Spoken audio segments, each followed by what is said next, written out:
Good morning. Good morning. It's wonderful to be here again with you. Glad for your presence. The last several weeks, we had a series of lessons about salvation and its process and how it's organic in nature.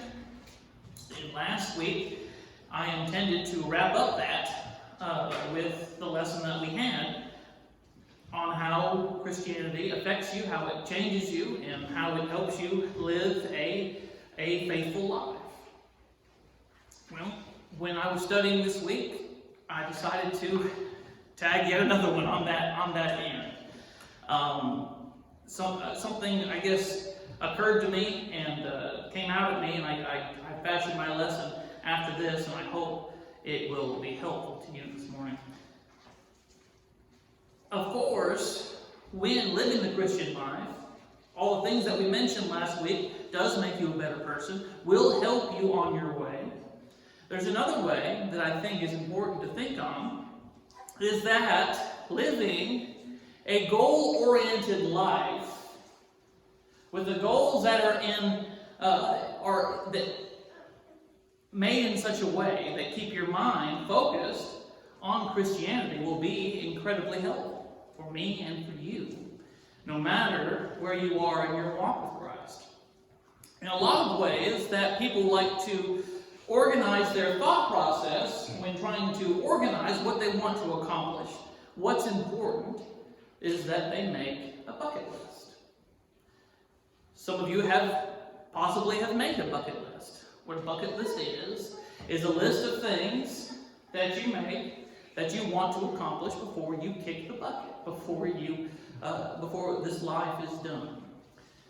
And so, what would be on your bucket list if you were to make it out? Would be the top 3 things.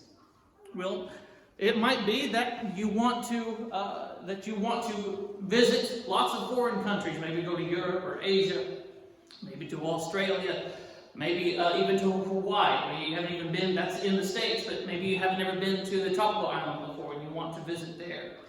Maybe it's something that you want to accomplish in your job. Maybe it's something that you want to have, you have a financial goal that you want to meet, or you want to, whatever it may be. You might want to visit places, accomplish certain tasks.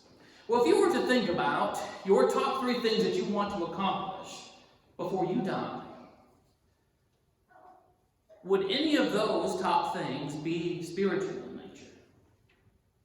Would any of those things include your walk with God? Have anything to do with God whatsoever? When I was thinking about this myself, the first things that came to mind weren't really of spiritual nature. And I think that is for lots of people. When people want to think of a bucket list, well, I want to do this, I want to do this, and I want to do this. I want to skydive. I want to drive in a race car, whatever it may be. But we are very materialistic in our minds. We're very physical minded. So this question can help us orient our lives better so we can put goals in place for us to serve God better, to make us our goals oriented, attuned to our Christian living, and they can match our identity. If our identity is that of a Christian, then our goals and the things in our bucket list should reflect that as well. It would be interesting to think about what would be on the Apostle Paul's bucket list. What would you think he were the kind of things that would be on his list before he would pass? We don't know exactly. He never. So I want to accomplish this and this and this. I don't even know. Maybe possibly he wanted to climb mountains. Maybe he wanted to see all the land that he was visiting. Maybe he wanted to do other secular things. But we know from his pattern of his life that his goals were of a spiritual nature. It's even interesting to think about what Jesus wanted to accomplish before he died. Was there anything else besides what he was sent to do that maybe possibly he wanted to get done? Of course, he came to accomplish just what he intended to. But it's interesting to think about. So how can we do these things to match our priorities, to kind of match our identity. In Colossians chapter 3, it kind of gives us an outline to help us along this path.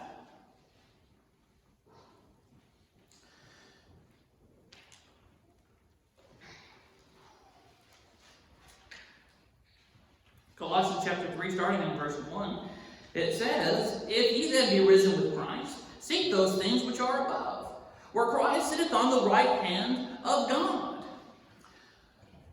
So we need to think about what our spiritual goals should be.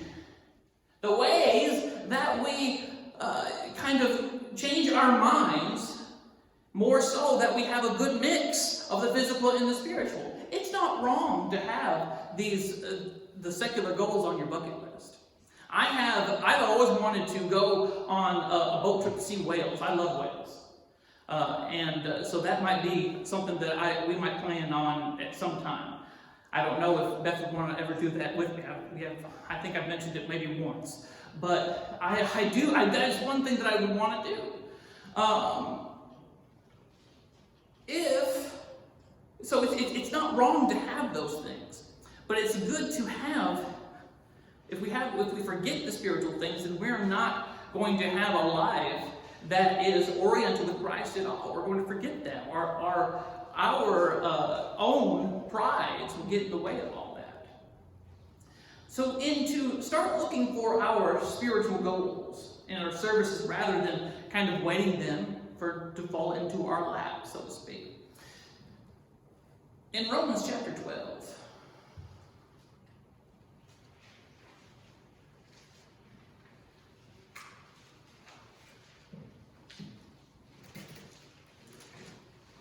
Paul writes some things that kind of would help a Christian keep their minds focused. "For as we are many members," it says in Romans chapter 12 and verse 4 beginning, "For as we have many members in one body, and all members have not the same office, so we, being many, are one body in Christ. And every one member is one of another, and having then gifts differing according to the grace that is given to us. Whether prophecy, let us prophesy according to the proportion of faith. Or ministry, let us wait on our ministry. Or he that teacheth on teaching. Or he that exhorteth on exhortation. He that giveth, let him do with simplicity. He that ruleth with diligence. And he that showeth mercy with cheerfulness."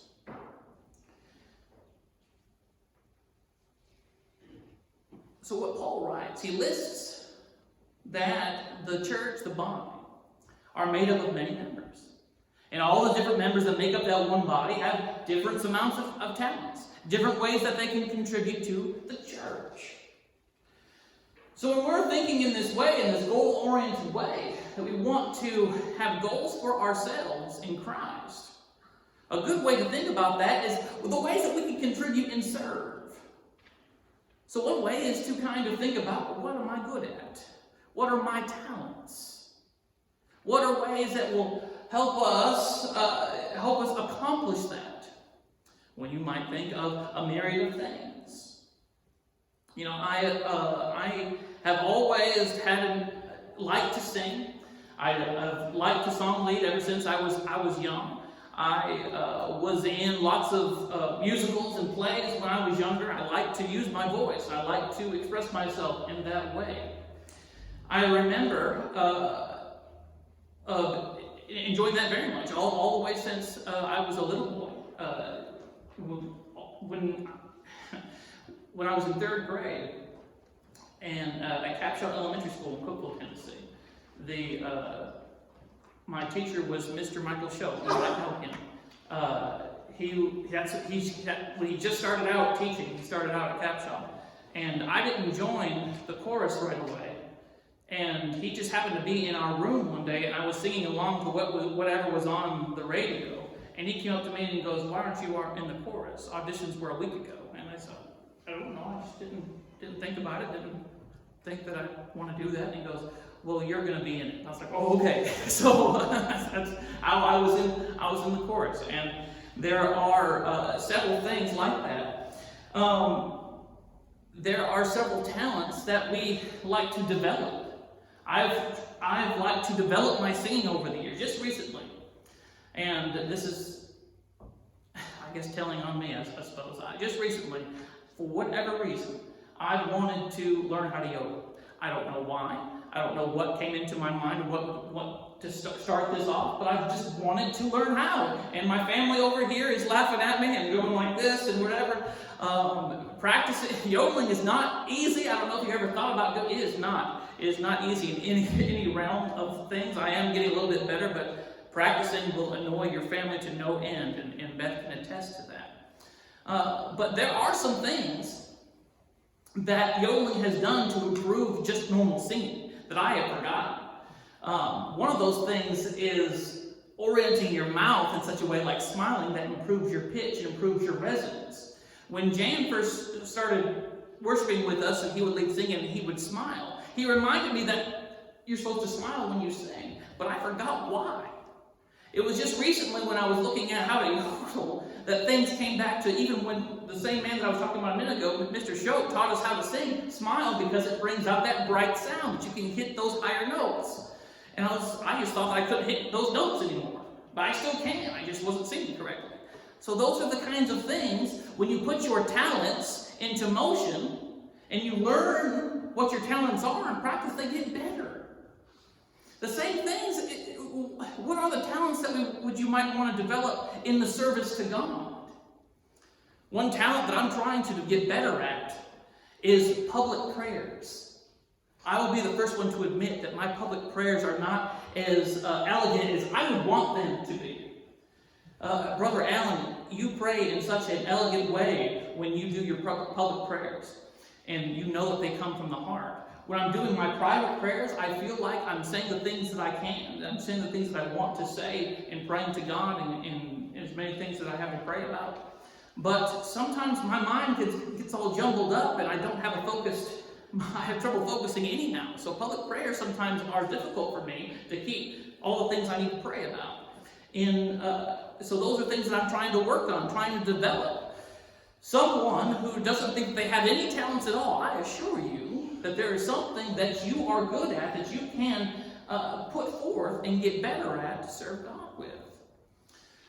Whether that is serving before the congregation. Well, someone may feel like, well, that's not me.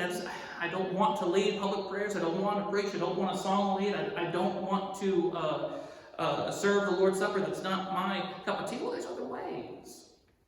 There's other ways.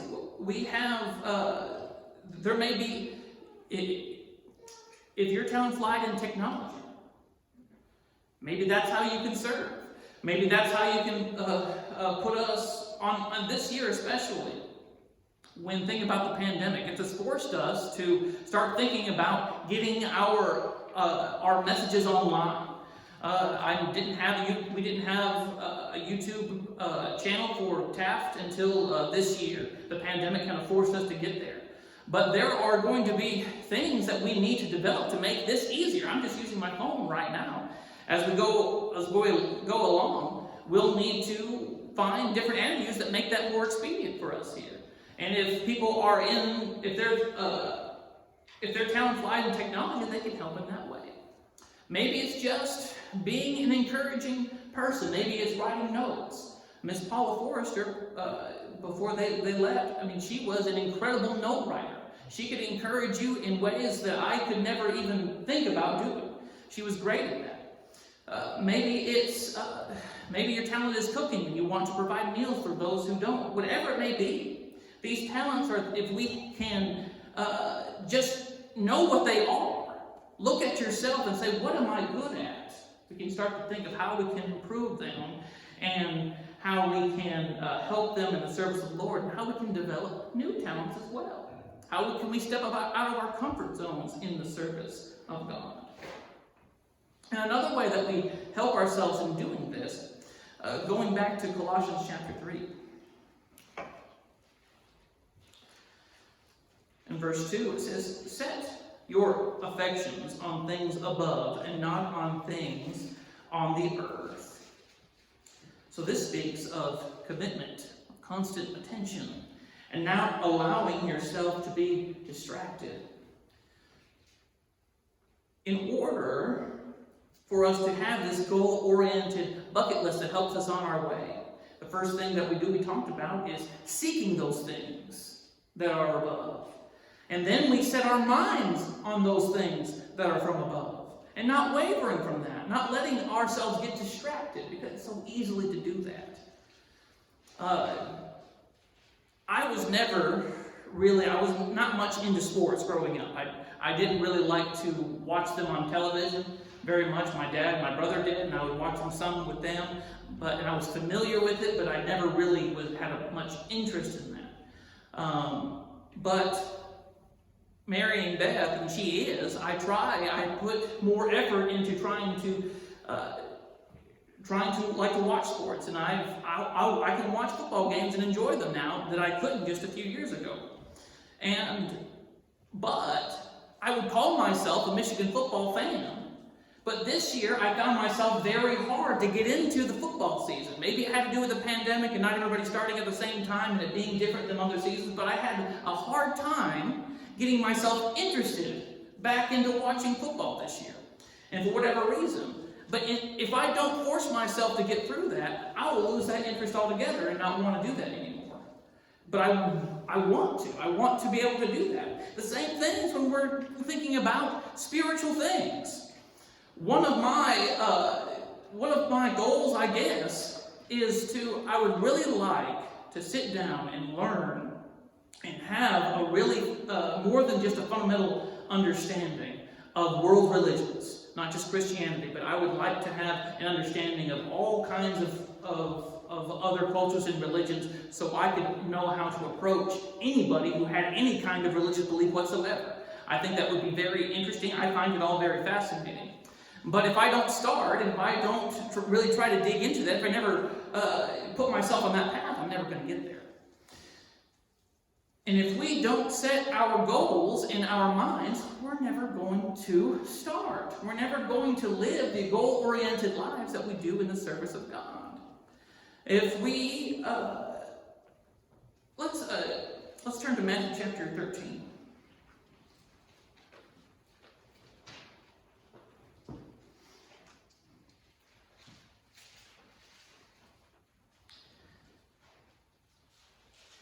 Matthew chapter 13. I'll start reading in verse 2. And the great multitudes were gathered together unto him, so that he went into a ship and sat, and the whole multitude stood on the shore. And he spake many things unto them in parables, saying, Behold, a sower went forth to sow. And when he sowed, some seeds fell by the wayside, and the fowls came and devoured them up, and some fell upon stony places, where they had not much earth, and forthwith they sprang up, because they had no deepness of the earth. And when the sun was up, they were scorched, because they had no root, and they withered away. And some fell among thorns, and the thorns sprung up and choked them, but other fell into good ground, and brought forth fruit, some of the 100-fold, some 60-fold, some 30-fold. Who had ears to hear, let him hear.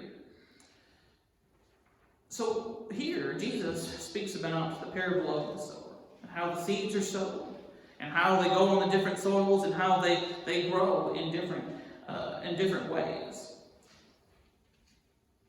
And you'll remember that he compares each one of the seeds into being sown as different types of Christians. The one in particular that comes to mind when talking about setting our minds on things above is the one that gets choked by the things around him, the seed that gets choked. A new Christian or someone that's just starting a new congregation can get really excited from their work there, but can easily get discouraged by the environment, by things in the world, and be choked up in that spark, and that can just die. And so it's so important to overcome the kind of blocks that we put on ourselves. And it keeps our mind on setting those things above and keeping a goal-oriented mind. And so if we seek those things, we find out the things that we want to contribute, how we want to make those goals, then we set our reasoning on how to accomplish those things. Make sure that we don't differ from it, because if we differ, we're going to lose it. And we have to stay on that path as well. If we go back to Colossians chapter 3, the third way it lays out how to do this. From verse 5 all the way to verse 11. It gets into the sins of the flesh, the prides of life, and the things that we stay away from, especially in verse 7. We put off all these: anger, wrath, malice, blasphemy, filthy communication out of your mouth. We talked about a lot of these things last week. First, we have to put off the things that keep us from being good stewards, from being good servants, the things that are in the way. If we put off these things, like it says in verse 8 and verse 9, then we put on the things like it says in verse 10, having put on the new man, which is renewed in knowledge, after the image on him that created him, which is neither Greek nor Jew, circumcision nor uncircumcision, barbarian, Scythian, bond or free, but Christ is all in all. Put on, therefore, as the elect of God, holy and beloved, the bowels of mercy, is kindness, humbleness of mind, meekness, and long-suffering. When we are putting on this new man, putting on Christ, it's very easy to put our minds right back where it was before we put on Christ at all. It's very easy to let the travails of the world get in the way. But if we make goals for ourselves, they don't have to be big. They can start small and get bigger and bigger and bigger. Making this a part of our bucket list that we want to accomplish in our lives. It'll keep us goal-oriented. It will keep us on this path. It will help us to remain faithful, to reach that end finish line, to stay on the boat into the horizon, to that new landmass, to reach the crown of life and to live for Him forever in the blessings of salvation. It's like the song that we sing a lot, take time to be holy. We have to take the time. We have to put in the time, or it's so easy to lose. So may God always help us to seek out ways to serve Him, seek out our talents, seek Him first. Set our minds on Him. Set our minds on the ways that we can figure out how to serve Him best. And put the worldliness behind us. Slay that from us as best as we can. It's going to be a struggle. They're always going to be there. But living this goal-oriented life, making our bucket lists and incorporating spiritual things on our bucket list will be enormously helpful for us to live the Christian life. If there's someone here this morning who has not yet become a Christian, not yet put on the whole armor of God, but you want to start today living as a Christian, and you can start living your goal-oriented life in the service of God today. Let us help you in any way that we can. We'll gladly baptize you into Christ this morning. If there's someone here who has not yet done these things, or has already become a Christian, but it's hard for them to live on the straight and narrow, let us help you. Let us be your shoulders to lift you up on your way, on your path. Whatever your need is this morning, you can make those things known as we stand and as we sing. Dear soul, why will you linger, wandering from